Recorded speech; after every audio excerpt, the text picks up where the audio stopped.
¿Qué tal la semana? ¿Todos bien? ¿Sí? Bueno, me alegra. Me alegra ver caras conocidas, no nuevas, pero que volvemos a ver. Así que bienvenidos todos. Y una vez más, deseamos seguir siendo una familia, ¿verdad? Bueno. El mensaje de hoy, o mejor dicho, el anuncio de la semana pasada que no pude dar, porque estábamos muy poquitos, se ha convertido en la predicación de hoy. Entonces no sé si va a ser una mala predicación o un buen anuncio, o no lo sé, pero creo que es importante. ¿Sabes? Mientras estábamos en el partimiento del pan, siempre hay algo que se viene a mi cabeza cuando hablamos de que la palabra de Dios nos dice que celebraremos también aquello, o sea, celebramos lo que ya sucedió, como decíamos, y recordaremos que lo que está por venir, ¿cierto? Y siempre hay algo que se viene a mi cabeza, y me vas a permitir que te lo busque, porque quiero leerlo, y es un momento que ya lo hemos hablado más de una vez, ¿vale? Pero que me va a dar lugar a entrar a la predicación, o a continuar con la predicación. Hoy la predicación va a ser de por qué necesitamos conocer la palabra de Dios, y además el anuncio de la semana pasada de que estamos a punto de empezar estudios bíblicos, ¿vale? Lo tenemos ya todo preparado, y lo que voy a tratar es de animar a aquellos que queráis estudiar teología sistemática, ¿vale? No estoy hablando de un curso de teología para mentes privilegiadas, porque no sería el caso. Hablo de mí, no de vosotros. Entonces, hemos estado buscando material, muy buen material, para que cualquiera de los que estamos en este lugar podamos estudiar más acerca de la Biblia. Es un material visual, te lo voy a adelantar. Estaremos enviando un vídeo de unos 30 minutos aproximadamente con un tema muy concreto. Lo estaremos viendo en casa, estudiaremos en casa cada uno. Podremos escuchar o ver el vídeo y escucharlo una vez, o dos, o tres, o cuatro, cinco, seis o siete, las que tú quieras, y después nos reuniremos en la iglesia y lo que haremos será compartir juntos un poquito todo aquello que hemos aprendido y después hacer un pequeño examen. Cuando hablamos de un pequeño examen no estamos hablando de que vamos a poner nota, no, el examen va a ser simplemente un pequeño test para que nos fijemos en las preguntas importantes y podamos recordarlas, ¿vale? Así que nadie va a estar buscando a ver quién aprueba o quién suspende, no es la idea es aprender, ¿no? Pero claro, esta era el anuncio de la semana pasada, ¿no? Para animaros a participar en estos estudios, pero tuvimos a la familia de Adela, ¿verdad?, que estaban llenando toda esta parte, y estábamos de la iglesia muy poquitos, entonces no hice el anuncio por ese motivo, y aunque hoy faltan algunas familias, ¿vale?, pero estaremos recordando esto, así que pronto empezaremos con esto, y por favor, si estás interesado, cuéntamelo, y te doy más información al respecto, ¿vale? Repito, si estás comenzando a leer la Biblia, no te preocupes, son estudios muy sencillos, muy gráficos, como dice mi padre, para tontos, y cuando decimos para tontos es tan sencillo que cualquiera puede escuchar y decir, wow, lo he entendido, ¿vale? Entonces no tengáis ningún problema si estáis interesados, en apuntaros, los estaremos haciendo durante la semana, así que si alguien está interesado, luego me preguntas y te doy más info. Pero claro, si solamente dejamos el anuncio, nos quedamos sin prédica, y como teníamos hoy partimiento del pan, y yo sabía que todo el mundo ibais a conectar con la manera de ministrar la alabanza de Mariana, digo, va a estar todo el mundo ahí a tope con la alabanza, y se va a alargar, y entonces la predicación tiene que ser más corta. Por eso es un anuncio largo, o una predicación corta, ¿vale? Es curioso, ¿y por qué? Quiero tocar varios puntos, ¿no? En primer lugar, hay algo muy interesante en el partimiento del pan, y estamos ya en la predicación, y es que tenemos que recordar que el Señor volverá a buscar a su iglesia, ¿cierto? Así es. Pero fíjate, incluso en la propia simbología que vemos en la Biblia nos apunta a esto. Y te voy a leer algo.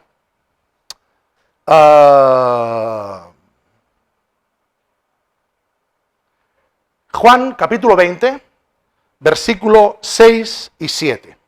Algunos ya lo sabéis porque hemos utilizado este ejemplo a la hora del partimiento del pan para recordar, ¿verdad?, lo que vendrá. Pero fijaros en algo. Es el momento en el que Pedro llega al sepulcro vacío, Jesús no está, ha resucitado, la piedra estaba movida, las mujeres ya habían estado allí y habían visto que Jesús no estaba y habían ido corriendo a decírselo, ¿no? Y en el versículo 6, estamos en el libro de Juan, el Evangelio de Juan, capítulo 20, dice: luego llegó Simón Pedro tras él. ¿Tras quién? Tras Juan, ¿no? Dice que Juan y Pedro salieron corriendo cuando escucharon esto, y primero llegó Juan y después llegó Pedro. ¿Por qué llegó después Pedro? ¿Qué piensas? No te preocupes, esto no es doctrina, solamente para hacernos pensar, ¿no? Iba más ligero Juan, llevaba menos ropa. Ah, ahí estamos, mira, milagros ahí. Exacto, primero llegó Juan y después llegó Pedro, ¿verdad? Yo recuerdo hace muchos años alguien preguntó, yo era un niño, y alguien preguntó: ¿por qué crees que Juan llegó primero? Y claro, piensas y dices, bueno, como Juan era el discípulo amado, pues el amor le hizo correr más rápido, todo espiritual ahí, ¿no? Ah, porque Juan... No. Porque tenía más ganas de ver a Jesús. No, hombre, no. Los dos salieron corriendo, porque Juan era más joven que Pedro. ¿Vale? Y era atleta, dice Mariela, que estuvo allí. Mariela estuvo allí y dice, y era atleta. Juan era atleta y Pedro era un pobre pescador.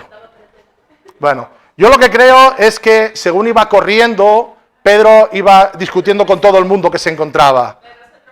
Pedro se tropezó, pero porque iba discutiendo con todos los que se encontraban, ¿no? Que Pedro era un guerrero, era un luchador, estaba todo el día ahí, enredado con todo el mundo y tal.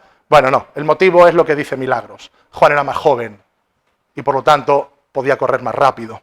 Si echamos una carrera a los dos Carlos que estamos hoy aquí en la iglesia, ¿verdad? Pues va a ganar él, seguramente nada más verle los brazos. Me puedo imaginar cómo tiene las piernas, así que llegará antes que yo seguro. Ese es el motivo, nada más. ¿Por qué te digo esto? Bromeamos un poco al respecto. ¿Por qué te digo esto? Porque es importante que nos fijemos en los detalles. Muy importante cuando leemos la Biblia que nos fijemos en los detalles. No para flipar e inventarnos cosas. No para sacar cosas de donde no las hay. No, para saber qué es lo que estamos leyendo y qué significa. ¿Verdad? Fijaros en este detalle. Dice que después de llegar Pedro II, entra en el sepulcro y vio los lienzos puestos allí. Vio los lienzos puestos allí. Y el sudario que había estado sobre la cabeza de Jesús. Y dice que ese sudario no estaba puesto junto con los lienzos, sino que estaban enrollados en un lugar aparte. ¿Cuántas veces has leído eso? ¿Cuántas veces has leído eso? A ver, los lectores asiduos de la Biblia, ¿cuántas veces hemos leído esta parte? ¿Cuántas veces nos han recordado en las predicaciones esta parte? Muchas veces, ¿verdad? Pero esto tiene un significado muy importante. ¿Y sabes cuál es? Nosotros normalmente no lo conocemos porque no somos judíos, pero la historia o la tradición judía dice que cada niño conoce perfectamente esto, cada niño judío. ¿Y sabes por qué? Porque antiguamente, en la casa de un señor de dinero, alguien adinerado, algún judío con dinero, que tenía sirvientes, dice que este hombre estaba sentado a la mesa y estaba comiendo. Y entonces tenía sirvientes a un lado y a otro, que le traían comida, que le servían bebida cuando era necesario y se acababa su bebida, ¿no? Entonces, cuando este hombre se iba a levantar, se iba a ausentar por un momento de la mesa, por la circunstancia que fuera, imagínate tener que levantarse al servicio.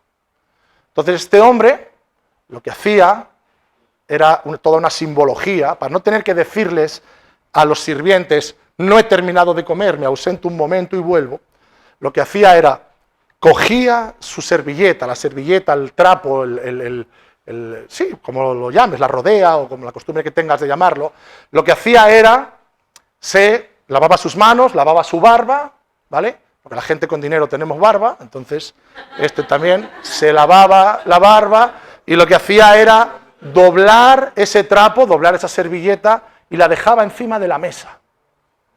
Esa simbología, cuando la veían los sirvientes, les estaba diciendo, el señor, el dueño de la casa, todavía no ha terminado de comer y va a volver. Se ausenta por un momento y vuelve. Cuando este hombre había terminado de comer y se levantaba ya para retirarse a sus aposentos, a su habitación o a dar un paseo, lo que fuera, pero ya había terminado la comida, lo que hacía era, se lavaba sus manos, lavaba su boca, se limpiaba como cualquiera de nosotros. ¿Y qué hacía con esa servilleta? La tiraba. De tal manera que los sirvientes que estaban allí, lo que decían era, ya ha terminado. No ha dejado todo perfectamente doblado porque va a volver. Dice la palabra, la acabamos de leer,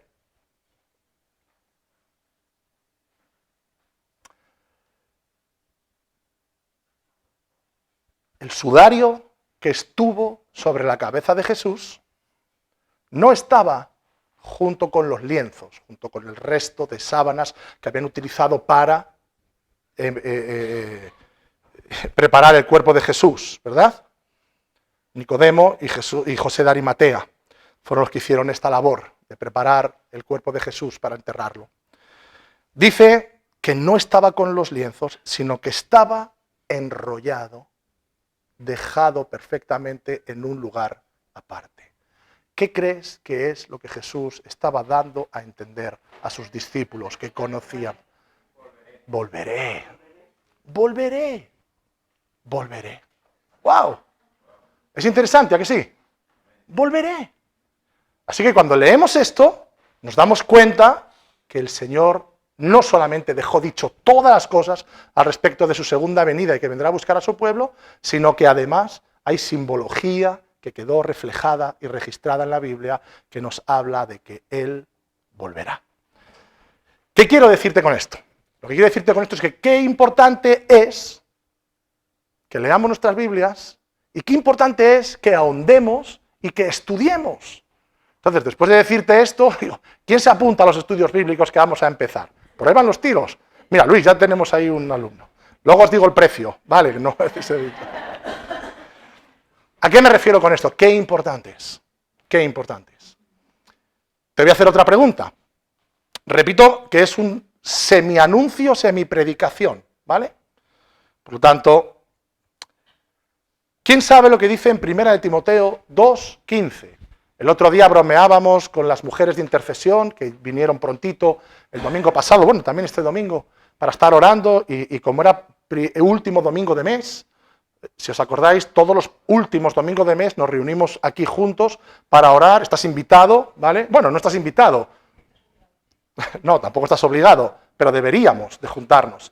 Es una oración no solamente para los que dirigimos la alabanza o vamos a predicar, los que van a estar con los niños. No, es una oración abierta a toda la iglesia para último domingo de mes estar orando juntos. Entonces, estábamos ahí orando juntos y bromeábamos sobre este versículo. ¿Quién se acuerda? No vale que lo busques, Mariela, que eres la mujer más rápida con un teléfono móvil en la mano. Es que está ahí, ya le veo echando humo los dedos. Exacto. Dice el apóstol Pablo, le dice a Timoteo, y las mujeres se salvarán engendrando hijos. Guau, ¿no? ¿No te parece raro este versículo? Las mujeres se salvarán engendrando hijos. Déjame leerte otro versículo. Palabras de Jesús. Lucas capítulo 23, versículo 29. Porque he aquí, dice, vendrán días en que dirán, bienaventuradas aquellas que son estériles, y los vientres que no concibieron, y los pechos que no criaron o que no amamantaron. A ver, entonces, que alguien me explique esto.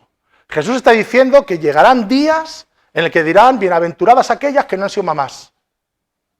Y por otro lado, está diciendo el apóstol Pablo a Timoteo que las mujeres se salvarán teniendo hijos. ¿Qué explicación tenemos aquí? Necesitamos saber por qué se dicen estas cosas en la Biblia, para no equivocarnos, para no tergiversar lo que dice la palabra, para estar firmes en nuestras creencias. Por eso es muy importante conocer la teología. ¿Qué es la teología? Todo aquello que nos habla de Dios. Y no son pequeñas cosas que encuentro por aquí, por allí, que mezclo, que me hago una idea. Porque vamos a ver, a mí, cuando empezaron a predicarme el Evangelio, me dijeron que el único que podía salvarme de mis pecados era Jesús. Y que solamente por fe, que no podía hacer nada, que ningún acto mío podía salvarme. Y que el hombre y que la mujer eran iguales delante de Dios. Eso es lo que nos predicaron, ¿cierto o no? Entonces ahora resulta que tenemos un paréntesis al final de la Biblia, las cartas de Pablo. Ya de momento, la mujer es diferente. Modo ironía, modo on, ¿vale? Paréntesis, comillas, corchetes, lo que quieras. ¿Cuál es el asunto? El asunto es que tenemos que conocer por qué se dijo esto. Y cuando encontramos un versículo que no entendemos, una respuesta tiene que haber, pero el asunto de esa respuesta es que no puede contradecir todo aquello que es doctrina y base bíblica. Todo el libro de Romanos nos explica que el hombre está alejado de Dios. ¿Por culpa de qué? Y que solamente la fe en Jesucristo es la herramienta, el vehículo, llámale como quieras, para que podamos ser salvos. Y ahora de repente un solo versículo va a destrozar toda esta doctrina. Solamente un versículo va a destrozar un libro entero. Eso es lo que llamamos teología sistemática. Eso es lo que queremos empezar a enseñar, para que todos y cada uno estemos firmes en aquello que enseña la Biblia. Y es importante, hermano. Es importante por varios motivos. En primer lugar, para saber en qué creemos, para tener la certeza, para tener la seguridad de qué es lo que estamos creyendo. En segundo lugar, para poder compartir con otros nuestra fe de una manera sencilla, pero de una manera profunda y de una manera verdadera. Dice, si no recuerdo mal, el apóstol Pedro en una de sus cartas, primera de Pedro creo que es 3:14 o por ahí, dice, y cuando alguien reclame de vosotros señal de vuestra fe, cuando alguien nos diga, ¿por qué crees? Dice que nuestra respuesta ha de ser sencilla, verdadera y con un buen carácter. ¿Cómo podemos hacer esto? Conociendo. Si alguien te dice, ¿por qué crees en Jesús? No puedes decir, porque, voy a bromear hoy con Mariana, porque cuando canta Mariana es tan bonito. Esa no es la respuesta a por qué crees en Jesús. La respuesta es, ¿por qué tu vida es diferente a la del resto? Y tienes que responder, ¿cómo? Con la palabra de Dios. La palabra de Dios es aquello que nos convirtió a Dios. La palabra del Señor es aquello que hizo que nuestro corazón, por medio del Espíritu Santo, hablándonos claramente con su palabra, pudiéramos ser transformados y pudiéramos ser cambiados. Mucha gente dice, es que no te dejan hacer esto en tu iglesia, ¿verdad? No. A mí hay mucha gente que me dice, no podéis beber, ¿no? No os dejan fumar, ¿no? Y yo de bromas le digo, mira, yo soy el pastor, yo puedo hacer lo que me dé la gana. ¿Vale? Bromeando. Yo soy el pastor, yo puedo hacer lo que me dé la gana. A mí nadie me manda. Vuelvo a estar en modo ironía, ¿vale? En modo broma. Pues no es así. Yo tengo mi pastor, al cual me sujeto, y me sujeto al consejo de ancianos de esta congregación. Y dice, y les digo así, digo, no, hombre, no, a mí nadie me manda. Si no hago cosas, es porque un día Dios me habló y me transformó. Y le puedes hablar, y le puedes dar versículos bíblicos, porque no va a convencer a nadie nuestra palabrería. Lo que la gente se va a convertir es cuando escuchen la palabra de Dios y el Espíritu Santo pueda golpear en su corazón. Porque dice que la palabra de Dios es más cortante que toda espada de 2 filos y que penetra hasta lo más profundo y que divide los pensamientos, divide lo malo de lo bueno, para que la persona que de repente dice, estoy haciendo lo malo y Dios me ofrece lo bueno y he de arrepentirme para pasar de muerte a vida, de tinieblas a la luz. Esa obra solamente la hace el Espíritu Santo. No lo hacen nuestras bonitas canciones, no lo hace nuestra buena palabrería, no lo hace. No lo hace. Entonces, si queremos ser personas que verdaderamente estemos cumpliendo aquello que es el llamado de Dios, y es cumplir la gran comisión, necesitamos conocer la palabra de Dios. Te digo una cosa, puedes vivir tranquilamente sin saber ese detalle de que Jesús había doblado y enrollado y puesto aparte perfectamente el lienzo con el que fue cubierto. Puedes vivir sin eso, ¿vale? Simplemente era un detalle para exponer lo que estamos exponiendo hoy. Y vas a entrar al cielo también con dudas de por qué Pablo dijo que las mujeres se salvarían engendrando hijos. Bueno, no, porque si estás atento te lo voy a explicar ahora. Pero si había dudas en tu cabeza y diciendo, ¿por qué está escrito esto en la Biblia? ¿Por qué? Vas a entrar al cielo igualmente, ¿vale? Pero la pregunta es, tantas preguntas, tantas dudas que muchas veces tenemos en nuestro corazón, y están aquí escritas, y no ponemos remedio a ellas. Y no ponemos remedio cuando hay herramientas para poner remedio. Así que, repito, lo que estoy haciendo es tratar de inyectarte e inyectarme la necesidad de conocer nuestras Biblias, y lo que estoy es tratando de motivarte a que te apuntes a estos estudios bíblicos que van a ser buenísimos. De verdad os lo digo, llevamos meses buscando un buen material y creo que lo hemos encontrado. Mi idea era haber empezado unos estudios que yo hice hace muchos años atrás, de un estudio, un instituto de teología que hay a distancia, pero mi mujer no me ha dejado.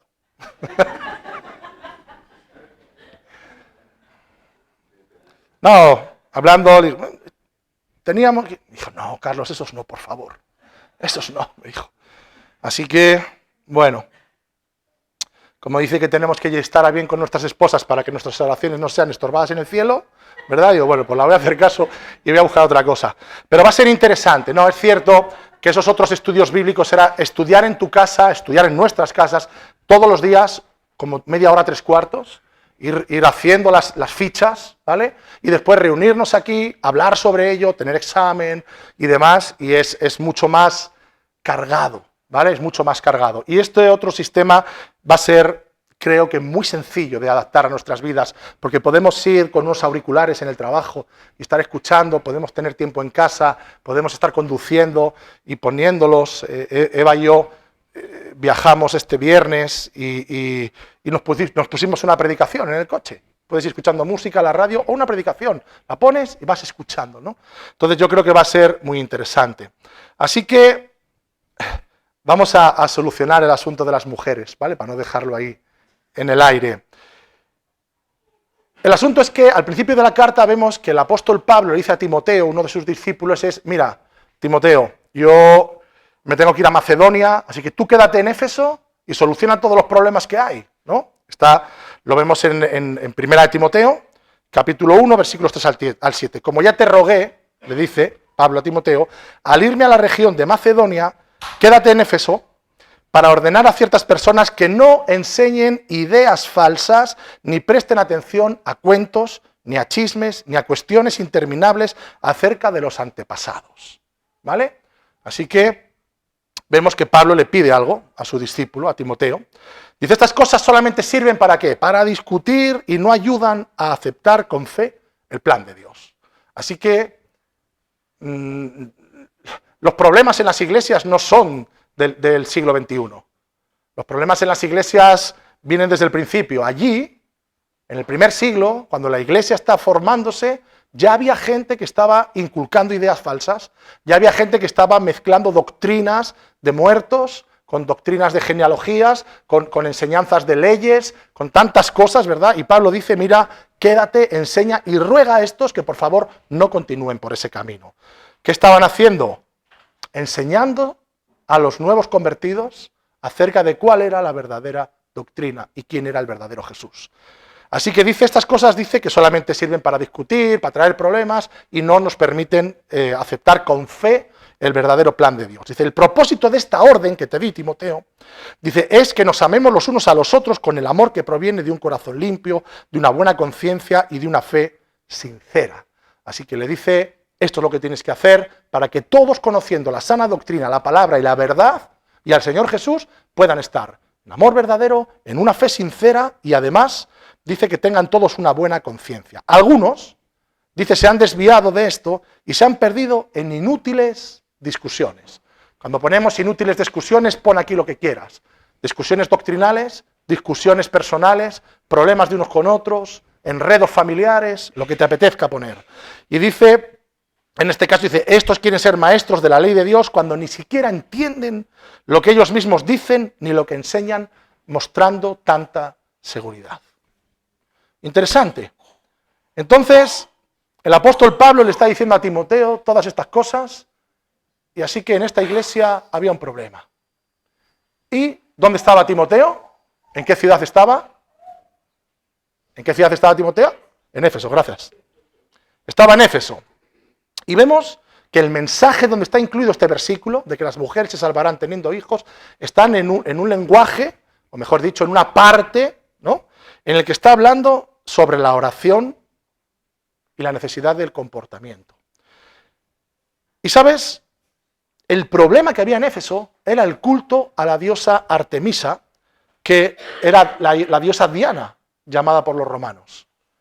Y una de las cosas que hacía la gente no creyente era cuando estaban embarazadas las mujeres, imagínate en el siglo I, ¿cuántos han sido papás? Levanta la mano, hombre. Vale. ¿Cuánto? No, tú no has sido papá, ¿eh? Tú has sido mamá. Papás. ¿Cuántos nervios esperando en la sala, Fred? Tú que has sido el último. ¿Cuántos nervios esperando en la sala a que nada suceda, a que salga la matrona, se llama, ¿no? O la comadrona, ¿no? Que salga, o el doctor, o alguna enfermera, y que diga, el bebé está bien y la mamá está bien. ¿Cuántos nervios, ¿A que sí? Y tenemos tantos adelantos hoy, tecnológicos, médicos, tanto conocimiento. Imagínate hace 2000 años, ¿qué tenían? No tenían nada. No tenían nada. Entonces, ¿qué es lo que hacían en Éfeso? Se iban a los templos de Artemisa a ofrecer sacrificios para que las mujeres tuvieran un buen parto. Así que, en medio de todo este lío que estaba preparado en la iglesia de Éfeso, acerca de aquellos que estaban enseñando falsas doctrinas, lo que está diciendo el apóstol Pablo parece ser, porque todo parece ser, que está diciendo y animando a las mujeres a confiar en Jesús para no tener problemas a la hora de dar a luz. Qué necesario es que conozcamos la teología, es cómo una persona puede ser salvo y es única y exclusivamente por la fe en Jesucristo, para que cuando nos encontramos cosas así, podamos no desestabilizarnos en la fe y decir, entonces, ¿qué pasa con las que no se casan, que no tienen hijos? ¿No son salvas? ¿Qué pasa con las casadas que no han tenido hijos? ¿No son salvas? No. La teología nos enseña, repito, que la salvación es única y exclusivamente por la fe en Jesucristo. Y todas estas cosas tienen una explicación. Todas estas cosas tienen una explicación. Así que lo que estamos viendo es que en este caso el trasfondo cultural, esto lo he cogido de un... Este párrafo lo he cogido de un... Leonora es tu hija, ya lo sé, y esto es... es que nunca me acuerdo de los nombres, perdón, no tengo la cabeza aquí. De un comentario bíblico. Es que el domingo pasado me quedé encasquillado con el nombre de Leonora y lo tuve que preguntar para vergüenza mía, por eso digo, Leonora es tu hija, hoy sí que me acuerdo, pero no me acuerdo de la palabra del comentario bíblico. Dice, este trasfondo cultural, dice el comentarista, ¿vale? Este trasfondo cultural, entonces proporciona la clave para comprender las palabras de Pablo sobre el parto en 1 de Timoteo 2:15. El aliento de Pablo en este versículo confrontó la dependencia de las personas a la diosa Artemisa o Diana para los romanos y señaló a las mujeres cristianas que buscaran a Jesucristo en el tiempo del embarazo. Esa es la explicación. Claro, si no tenemos una base bíblica, si tomamos la Biblia por aquí y por allá, si abrimos TikTok, a ver qué nos dice el Instagram, no, ¿cómo se llama? El youtuber, el TikToker de turno, a ver qué versículo dice para ver si el Señor me habla. Vamos a estar cojos toda nuestra vida. Vamos a estar indefensos toda nuestra vida. Así que, hermanos, tan importante es que conozcamos la palabra de Dios. Tan importante es que conozcamos la palabra de Dios para evitar todas estas cosas. Y tengo aquí un montón de versículos, no sé si 50 o no sé cuántos he ido cogiendo, para que nos demos cuenta de que la propia Biblia nos habla de lo importante que es conocerla, ¿verdad? Hebreos 4:12, porque la palabra de Dios es viva y eficaz y más cortante que toda espada de 2 filos, ya lo hemos hablado antes. Segunda de Timoteo 3:16-17, toda la escritura es inspirada por Dios, útil para enseñar, para redarguir, para corregir, para instruir en justicia, a fin, dice, de que todo el hombre y mujer de Dios sea perfecto, enteramente preparado, ¿para qué? Para toda buena obra. ¿Cómo vamos a hacer buenas obras?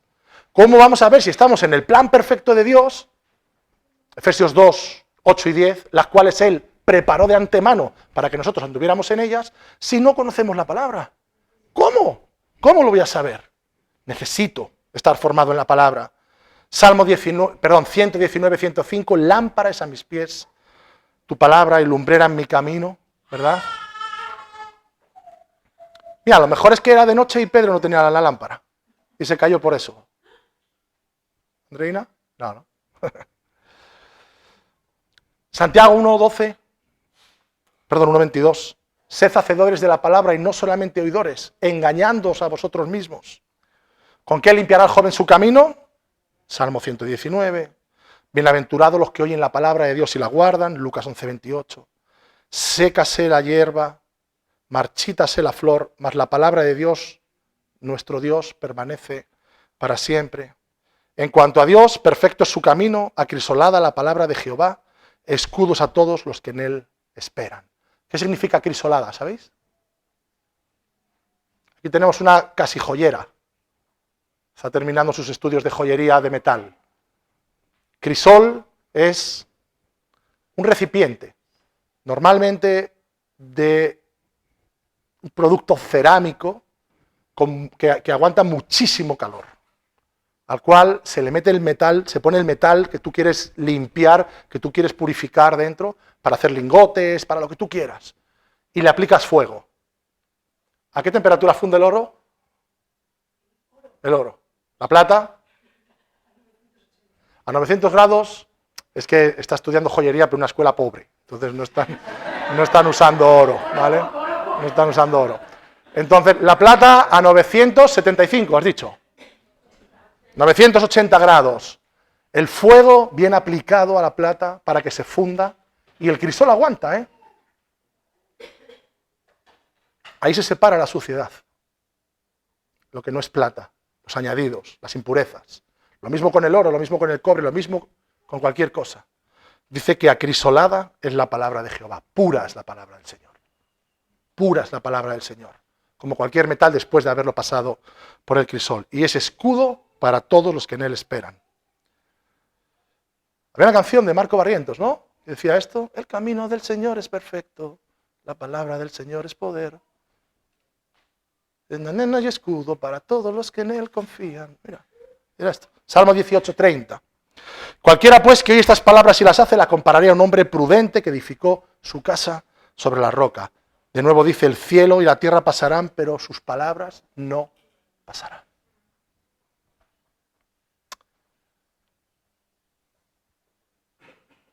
¿Sabéis por qué estuvo el pueblo de Israel 70 años bajo el cautiverio de Babilonia? Mariana, ¿tú sabes por qué estuvo el pueblo de Israel 70 años bajo el cautiverio de Babilonia?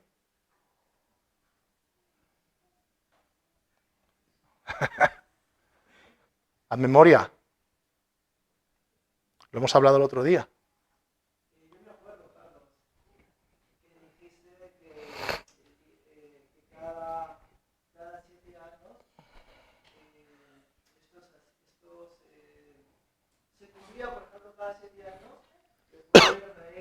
Debería de dejar un año la tierra.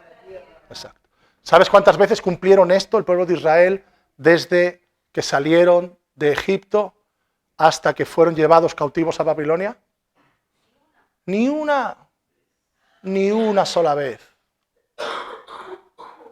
Y esos 70 años fue el pago de cautiverio, de los 70 años que le debían a Dios por no haber cumplido su palabra. Qué importante conocer la Biblia. Qué importante conocer la Biblia. Así que tenemos tantos versículos que nos dicen que es necesario que estudiemos la palabra de Dios. Luego está bien emocionarse, ¿eh? Luego está bien venir, sentir la presencia de Dios, llorar si necesitamos, marcharte a casa desahogado y decir, he sentido la presencia de Dios. Está perfecto. Pero todo esto pasará.